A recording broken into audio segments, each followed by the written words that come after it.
Hi everyone. For those who don't know me, my name is Jonathan Wilson. I'm the CEO of a former licensed producer of cannabis here in New Brunswick, Canada. I'm here today to share some information that I feel the general public and folks around the industry need to hear, as I think it's going to help us in both reform efforts and, if nothing else, to improve our reputation as an industry. I got thinking, and maybe it was because of these things behind me, but the Canadian Heritage Minutes were something really cool back in the 90s and 2000s, and they've revitalized it since. That were cool little 1-minute dramatizations, and if you've never seen them, I highly suggest finding them online, that highlighted a significant moment in Canadian history, something that defined us as a people, as a nation. And I was worried that what if the federal government goes and does one of these minutes now for cannabis legalization and tells that picture, and I would feel that that's not really true. So I'm going to ask that the federal government and the provinces and territories take a listen to this, as well as the court of public opinion. Take a listen to this and let me know if this is the legacy you want to leave behind or if this is the opportunity to switch some things up. Canada was just a few days old when 4 young men from St. John, New Brunswick dared to challenge the French and British world champions at their own sport. Before legalization, the provinces and the federal government and the territories, signed Coordinated Cannabis Tax Agreements, CCTAs. And I'm not talking about the Canadian Cannabis Tourism Alliance. I love what they're doing. They are not in non-compliance. They are fantastic. I believe these CCTAs, and it's been said by the federal government, are the framework, are the foundation for not only the tax structure, where you see the federal government getting 25% of the excise, the provinces getting 75% of the excise duties that are collected from licensed producers, but these are the framework. This is the framework that set the basis for the regulations to be written and acts, and you name it. These agreements are not this little back of a napkin, okay? These are huge 17-page agreements with 50-some clauses, terms, conditions that must be met in order to make sure that taxation and the way that provinces are marking up products is in line with the federal objectives for legalization. Messieurs, start over. Gentlemen, this piece deserves better.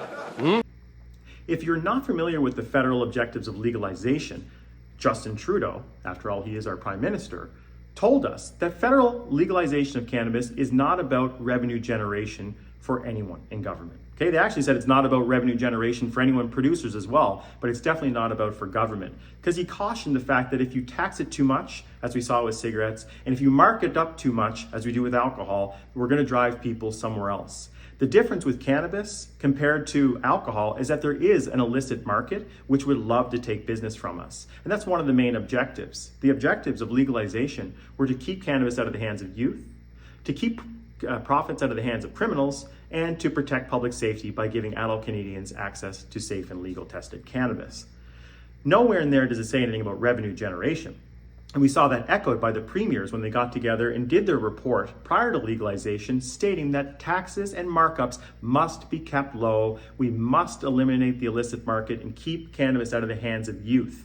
The finance ministers from both federal and provincial and territorial jurisdictions said the same. They got together and they formed these agreements. And in that agreement, that Coordinated Cannabis Tax Agreement, they went as far as to put in that lovely little clause, number 15. And this is the one I feel is putting provinces and territories in jeopardy right now of being in non-compliance with this agreement. And we have a federal government unwilling to hold them accountable, which to me seems like it's against the objectives of legalization. But I'll let you determine that. But this is madness. The government doesn't understand the seriousness of the situation. All those people waiting, we are their only hope. We have to help them now. Their life is in danger. Clause 15 states that if a province decides to use a crown corporation to wholesale or retail cannabis products, then the markups and margins must be reasonable to cover operating costs and capital expenses and to generate a normal rate of return comparable to the private sector. If you were to read that statement again and you think about all the various financial reports that governments across this country have put out, if you think about the quarterly reports where they talk about how much net income they've made, I want you to ask the question, same as Agnes McPhail, is this normal? Because I don't feel it is. When you have governments, in the case of some governments, announcing that they've made over $200 million in net income in their province from the sale of cannabis. And this doesn't even include the hundreds of millions that they've made from excise duties in their provinces as well. So if this is not about revenue generation, if this is not about putting money into government bank accounts, why is the federal government allowing these provinces and territories to be in clear violation of this? Because when you break down that clause, you'll see that each part is not true. The grandmother's medicine house is no place for lies. Not two more words. This country does not belong to you. And if you're reporting net incomes of 20, 30, 40, 50, 70 million dollars, maybe 200 a year, is that really only to cover your operating costs and your capital expenses? And do you feel, when you look at all the results from all the licensed producers, licensed retailers that publish their statements, private retailers that publish their statements publicly, do you feel that that's a normal rate of return, $200 million? I don't think so. They'd never agree. So I'll have to make them, Roberts. Make them understand, even if it takes years. So enough is enough.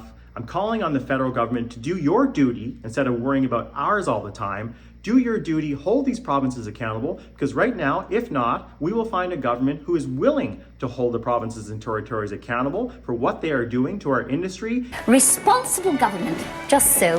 Now suppose we do not assent, Prime Minister. Well, that could mean another rebellion in the Canadas.